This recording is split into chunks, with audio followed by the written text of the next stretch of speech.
آج کی صبح کوئی عام صبح نہیں تھی، یہ وہ لمحہ تھا جب قوم کی دعائیں، افواج کا جذبہ اور شہداء کا خون ایک پیغام بن کر دشمن کی سرزمین پر گونجا۔ سوشل میڈیا سے لے کر بین الاقوامی نیوز چینلز تک ہر زبان پر صرف ایک ہی جملہ تھا: پاکستان نے وہ کر دکھایا جو الفاظ سے نہیں، عمل سے تاریخ میں رقم ہوتا ہے۔ ایک طوفان جو چپکے سے آیا لیکن ایسا گرجا کہ بھارت کی ایوانوں میں لرزہ طاری ہو گیا۔ یہ جوابی کارروائی نہیں تھی بلکہ انصاف تھا۔ دشمن نے کئی دنوں سے ہماری سرحدوں پر بے چینی پھیلائی ہوئی تھی۔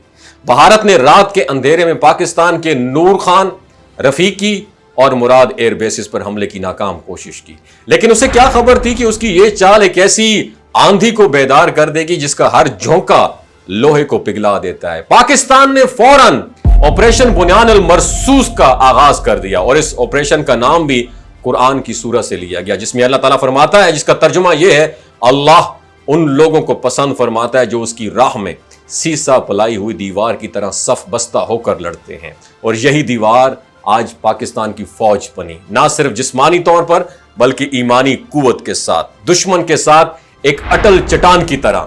یہ آپریشن، یاد رکھیں، کوئی جلد بازی میں نہیں اٹیک کیا گیا تھا، بلکہ مہینوں کی مکمل تیاری، جدید ٹیکنالوجی اور خفیہ انٹیلیجنس کا نتیجہ تھا۔ پاکستان نے cyber warfare, air strikes, missile launches اور گراؤنڈ سپورٹ کو ایک ساتھ استعمال کیا۔ جیسے ہی بھارت نے ہماری حدود کی خلاف ورزی کی، پاکستان کے انٹیلیجنس اور فوجی اداروں نے گرین سگنل دے دیا۔ فجر کے وقت وہ لمحہ تھا جب پاکستان کی جانب سے میزائل لانچ کیے گئے، اور ان میزائلوں پر شہید بچوں کے نام بھی لکھے گئے تھے جنہیں بھارت کی جانب سے کی گئی جارحیت میں شہید کیا گیا تھا۔ ایک میزائل پر لکھا گیا تھا کہ یہ ہمارے معصوم شہداء کا تحفہ ہے۔ یہ تحفے پٹھان کوٹ، جلندھر، اودھمپور، سری نگر اور راجستھان تک جا پہنچے۔ ایک کے بعد دوسرا دشمن کے ایئر بیسز کو نشانہ بناتے گئے۔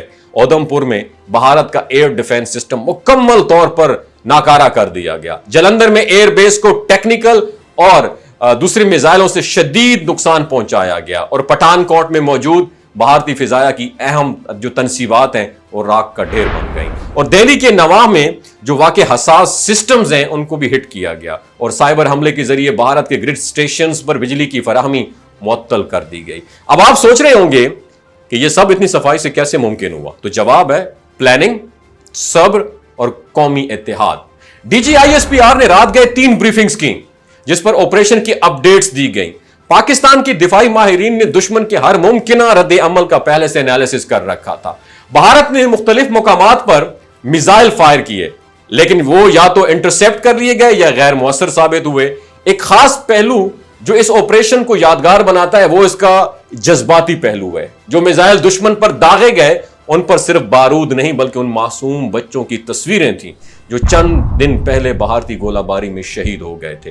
دشمن کو یہ واضح پیغام دیا گیا کہ پاکستان اپنے ہر بچے، ہر ماں اور ہر سپاہی کا حساب رکھتا ہے، اور وقت آنے پر وہ حساب برابر کرنا بھی جانتا ہے۔ اور بین الاقوامی میڈیا میں اس کارروائی کو لے کر ایک بھونچال مچ گیا ہے۔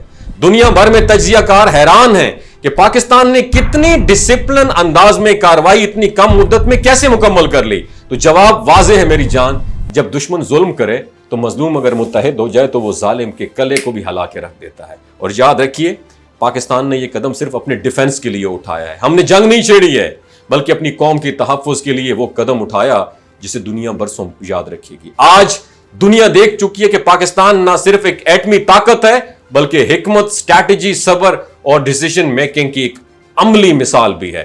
آخر میں ایک پیغام دینا چاہوں گا: بھارت سن لے اور دنیا نوٹ کر لے۔ یہ نیا پاکستان ہے جو خاموش بھی ہے اور اس کی خاموشی میں گرج بھی ہے، اور جب بولتا ہے تو دشمن کی سانسیں رک جاتی ہیں۔ پاکستان زندہ باد، اسلام زندہ باد، پاک فوج پائندہ باد، زندہ باد۔